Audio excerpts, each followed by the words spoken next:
Sorry.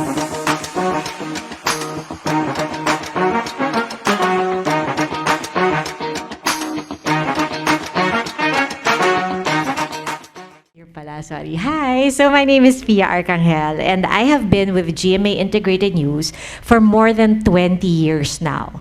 Seems like a lifetime. It is actually a lifetime for you guys. But I'm a journalist, I'm an anchor, a correspondent, and essentially that means I'm a storyteller.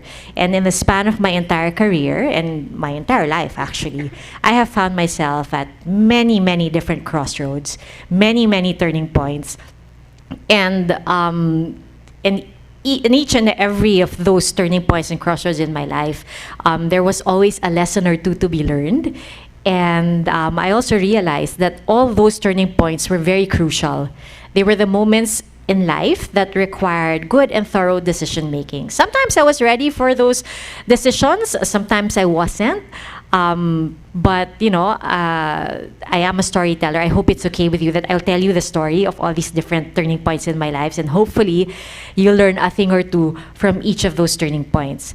I realized that at a very young age, you can already find yourself at the turning point without even knowing it. So when I was preparing for this talk, syempre I had to look back and try and determine those key moments in my life and in my career so that I could share them with you. And it was fun actually looking back because I realized, grabe, ang liit ko pa palang pala eh. Ang dami ko nang kailangang pagdesisyonan. So this was me. The very first moment I realized na I had some decisions to make. Big decisions. When I look back at it now, they might seem petty, or even at the time it might have seemed petty, but really, they were very important. I'll tell you the story. The first one, okay, my style turning point in life. Okay, that's very important, especially for young girls, right?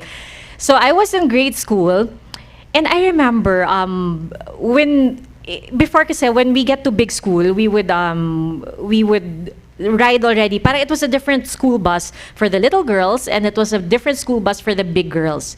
So the first year that I was in the school bus for the big girls, I noticed, wow, parang everybody has the same hair. They're all naka-ponytail. Then I looked in the mirror and I said, why am I still in pigtails? So I said, this doesn't seem right. I think something should be done about this because I wanted to feel like a big girl. I wanted to be a big girl. And my mom was the one who would get me ready for school every day. So I said to her, Mom, can you put my hair in a ponytail? Kasi all the big girls are naka-ponytail na eh. I'm still naka-pigtails. And then she said to me, what? And I could see parang naiiyak siya na hindi ko maintindihan because parang there was some sort of heartbreak in her eyes. And she said, you're my baby girl. So I said, I'll always be naman your baby girl, but I also want to be a big girl already. I want to fit in with the big girls. And then I was so persistent. So she kept saying, no. So every day I would still go to school in my pigtails. Pero siguro mga 2 weeks, talagang every day, I would make her kulit talaga. Talagang hindi ko siya tinantanan. Kinukulit ko siya every morning, mommy, please, ponytail. Until finally, we reached this compromise. If you'll notice, there are those 2 ribbons on top of my head. So she said, okay, we'll do 2 tiny pigtails up on your head and 1 big ponytail sa ilalim. So, okay, very crucial turning point in my life. Why? Because I realized there was strength in presenting a case. I felt that electric surge, that electric energy when I was presenting my case to my mom, and I realized there was power in communication. There was power in presenting a case logically and effectively and in persistence. I'll go back to why that's important later and why it was a turning point in my life. The other one was class officer or theater club. What a question. Are there class officers here? A lot of class officers. Are there people in the drama or theater club here? Same as well. It's such a great choice, but it's a difficult choice. I mean, do I want to go drama? Do I want to go class officer? So my story is when I was a small student, a very young student in elementary, I loved drama. Every class presentation, I would volunteer. Nobody would sign up for all these auditions. Ako, laging number 1 on the list because I really enjoyed it. I enjoyed performing. I enjoyed being on stage. And then I felt that my golden opportunity came when I was about to graduate from elementary. There was a sign-up sheet outside our classrooms. It said, operetta. And I said, wow, I should sign up for this. So I signed up. I didn't ask what it was. I didn't ask what it was about. I just figured, I've done so many skits in class. That should prepare me for some grand play. So, I don't know if it was fortunately or unfortunately, not a lot of people signed up. So, I got in. I got in. And then my teacher told me, okay, Pia, you have one of the major roles. And I said, wow, what's my major role? And she said, Robin Hood. So I said, ooh, Robin Hood sounds like the bida. And then I said, okay, great, miss. Okay, I'll be Robin Hood. She said, okay, so tell your mom you have to prepare your costume. And at that time, there was no Google, no internet where we could just search. So really just based on picture books, our idea of what Robin Hood looked like. So while I was busy with preparations, with rehearsals, my mom was busy preparing my costume. So I went to rehearsal, and then my mom, when I got there, they said, okay, Pia, here's the song you're gonna sing. I said, huh? Song? And then my teacher said, yeah, it's an operetta. I said, oh, I thought the title was an operetta. I didn't realize it was going to be like a mini opera where I would have to sing. And it was a well-known fact among all my friends that I could not sing. That's the one thing that I cannot do, that I could not do. I never was able to do it. Until now, I cannot do it. But, me being me, I said, okay, power through. Tsaka walang ibang nag-audition. Wala naman ako understudy. So, okay, I'll just do it. So, I was so excited. I sang my lines, out of tune, off key, and then I went to school in costume, and then I was so excited. And then when the play ended, when the operetta ended, but I saw my friends front row. They were all clapping, and then they're smiling, cheering, laughing, and then they ran to me backstage and they said, "Pia, congratulations!" I said, "Oh, thank you." And then they said, "You're such a great Peter Pan." I said, "Peter Pan, this is Robin Hood." And then they said, "But you're naka-green leggings and green top with a hat." I said, "Di ba ganun yung suot ni Robin Hood?" Apparently hindi. May brown pala si Robin Hood. So nagkamali ako doon. But anyway, the point is, it was at that moment that I realized, you know what? Maybe theater isn't for me. Maybe there are other things out there that I can do na I don't limit myself. Kasi alam nga naman mag-theater ako, hindi ako marunong kumanta, di ba? How would I, progress or move forward? So I said, okay, then maybe there are other things to try. So that's exactly what I did. When I got into high school, I decided to focus my energies on student council. Yay, student council! Yay, class officers! Yes, are you happy with the work that you do?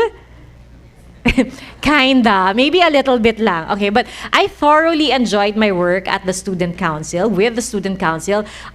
That's where I learned skills like leadership, organization, interacting with other people, working well with a team. And I felt that I was sort of coming into my own. That's where I was sort of blossoming, perhaps, because I made great friends there, friends who until now are still my friends. And I thought maybe if this is what a workplace in the future looks like, then it's not going to be that difficult. It's going to be fun, and there's a lot of learning to do. So it was also at this time that I got into the Forensic Guild of the Philippines. Are any of you here part of the debate club? Yay! Okay. Wow, I have kindred spirits everywhere here. So I joined the debate club, the Forensic Guild of the Philippines, of Assumption. I joined the Forensic Guild when I was first year high school, a freshman, and it was so much fun for me because you would compete with other schools. It ignited that competitive spirit in me. And I met so many people. I met people from other schools, and it brought me back to my very first encounter with an actual debate that had an impact on my life, which was pigtails or ponytail with my mom. It was then that I put into practice that love for communication, that energy. I put it all together, and I thought to myself, oh, this is something that I can do, and this is something that I truly enjoy. So I did that all 4 years of high school. I did that, and that was already somehow leading me to my next turning point, because after high school is college, right? Of course, when you're in high school, you don't necessarily know what you're gonna do, what you're gonna study, where you're gonna go. But because of my exposure at debate, we were trained and mentored by Ateneo debaters. I said, I want to go to Ateneo for college. And then And because also of my exposure in debate, I said, I want to be a lawyer. So that's where I formed this image in my mind of attorney Pia Arcangel. So I said, okay, so here's the plan. I'll apply for Ateneo, I'll apply for legal management. And that's going to set me on the path to a great legal career. And I'm going to be a defender of the poor, defender of the weak. Yeah, I'll be a trial lawyer and present cases and argue cases and win those cases. But I guess life had other plans for me. Because when I got to Ateneo, I got my admission letter, I opened it, I said, yes, I got in. And then I checked the course, I didn't get into legal management. And for me, I think maybe that was my first taste of real rejection. I felt that, you know, it was such a misstep. I felt it was like a failure on my part because I didn't get into the course that I wanted, the course that would propel me to greatness in my career. So I said, okay, well, what am I going to do? I decided, you know, syempre I wanted to go to Ateneo, so I still went to Ateneo in the course where I had gotten in. I got into development studies, which is a great course because it prepares you for service, I think like public service and things like that. So when I was in Ateneo, I was still part of the debate team. I was part of the Ateneo Debate Society. And I said, my exposure kasi to debate, it makes you very interested in news and current affairs. So because, like I said, at that time, we didn't have Google, we didn't have search engines. Literally, we had suitcases filled with dictionaries, almanacs, magazines, not naman the entire encyclopedia, but certain volumes of the encyclopedia, index cards where we had notes, parang all our stock knowledge. Our Google was our stack of index cards. So it was all there. And so I thought to myself, it is something that I don't mind doing. I actually like watching the news. So my friends were watching MTV or reading 17 and Cosmopolitan. I was watching CNN. I was reading The Economist, Time Magazine, and things like that. And then that's where I developed my interest, my passion for news. So I said, what if I just shift into a course that will allow me to do, to pursue this? But I wasn't 100% sure. So I shifted to Comtech, which is communications technology. So parang half communications, half IT, because at that time, there was such a boom in the information technology industry. So first sem of second year, that's where I was. But then, I had accounting as part of Comtech, and I realized, this is not my thing. It's really not my thing. I got a D. And I said, oh no, failure again. I mean, it wasn't an F, but parang nakasabit ka lang dun, di ba? So sabi ko, maybe it's not for me. Maybe this isn't for me. So, crunch time, last minute, kumaga last 2 minutes of a basketball game, I decided, I'll just shift to comm. Because that's what I really liked naman eh. Parang that was the fun part of communications technology for me. So I'll just shift to communications. And that's the course that I ended up taking. And mind you, second sem of second year is like the last point in college where you can shift that you still graduate on time. So I made it right in the nick of time. I graduated AB Communications. And then after that, I said, okay, with debate, with my course, with everything that I was doing in college, that was where the seeds of my dream to become a TV reporter first started to take root.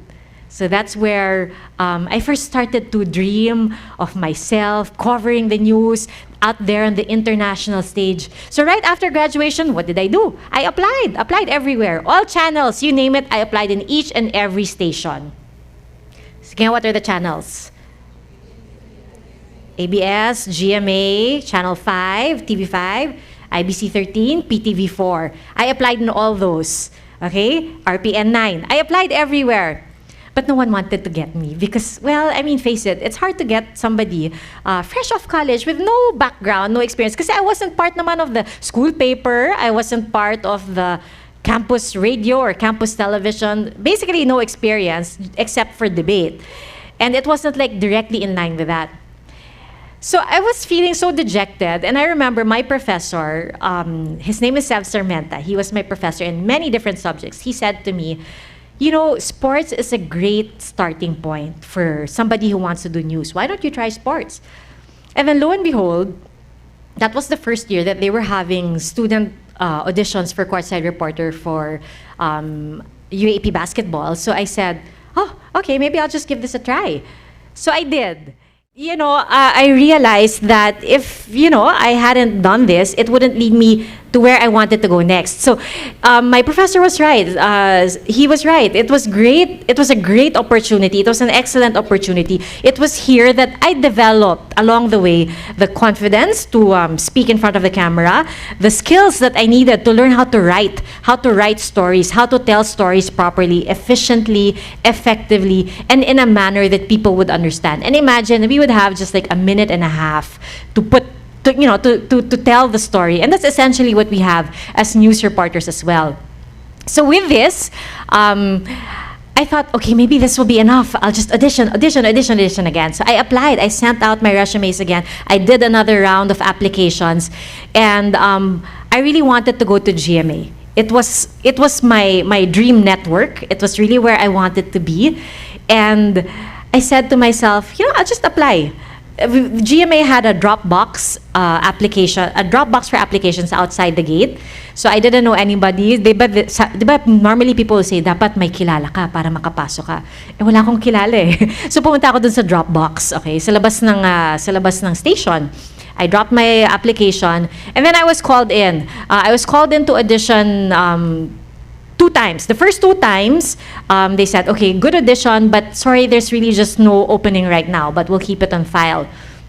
The third time I got called, it was for an opening in the Corpcom department, corporate communications. And I said, it's not the newsroom, but I want to be part of GMA, so I'm going to go. And then when I got to my interview, I remember that the lady interviewing me, she said, you know what? This application, looking at your experience, it seems to me that you're more suited for the newsroom. And I said, ma'am, that's where I want to be. So she said, okay, I'll give my friend a call, my friend downstairs. So she called the people at the newsroom and said, I have an applicant for you. And so I went down, and then I applied. I did an audition, and lo and behold, I've been with GMA for the past 23 years. I realized that all the different turning points had led me to this, and I was so happy that I finally got there. My first assignment as a news reporter was the police beat, and that's the graveyard shift. And for someone like me who, was very sheltered for most of my life before I started working, it was a huge eye opener. And but you know what? It was a great experience, and like I mentioned earlier, I've been with GMA for more than 20 years now. Nakatutok 24 oras ng mahigit 23 taon. So, of course, it doesn't mean that there haven't been any more turning points. There have been several turning points throughout that entire course also of my career at GMA. I've covered police beat, I've covered Congress, Senate, Malacanang, I've covered sports as well, and stories of human interest. And I feel that each and every story that I am led to is somehow a turning point. Each and every story that I cover allows me to appreciate what happens or what is happening around me and prepares me for the next story that I'm assigned to cover, that I'm assigned to report on. So I guess what I'm trying to say is, at every crossroads that we find ourselves in, it's important to, first of all, find courage. We have to have that courage to recognize where we are, that we are at the crossroads in our lives, that we are about to make a major decision that will affect the path that we will chart, the course that we will chart for the rest of our lives. And not be afraid. We should not be afraid to make that decision, because we have to draw on our inner strength. It's very important to draw on that inner strength that will allow you to take that first step into whichever direction. And I'm trying to remember what it was like for me before, because I felt so afraid at many times of making a mistake. But then I realized later on that it is actually there isn't a mistake when it comes to which path you want to take, because it's going to eventually lead you to where you want to be, especially if you seek wisdom at every turning point of your life. It's important to listen to the people around you, listen to the people who have a positive influence on you, your friends, your family, your mentors. They're the ones who are going to help you make that the right decision for you. And also, always be guided by your faith. I think that's very important. That's crucial, especially when you leave the 4 walls of Miriam College. Remember the faith that you built upon while you were here. Take that with you. You're going to go back to that every moment that you find yourself trying to make an important decision, every turning point, every crossroads that you find yourself in. Go back to that faith, the faith which you have begun to build on right here in Miriam College. And that's going to help you power through. And that's going to help you embrace life with courage. It's going to help you embrace every opportunity with strength, and it's going to help you make the right decisions in life as well. And in that particular scenario, buong tapan yung haharapin ang bawat hamon sa inyo ng mundo. So thank you very much. Thank you very much.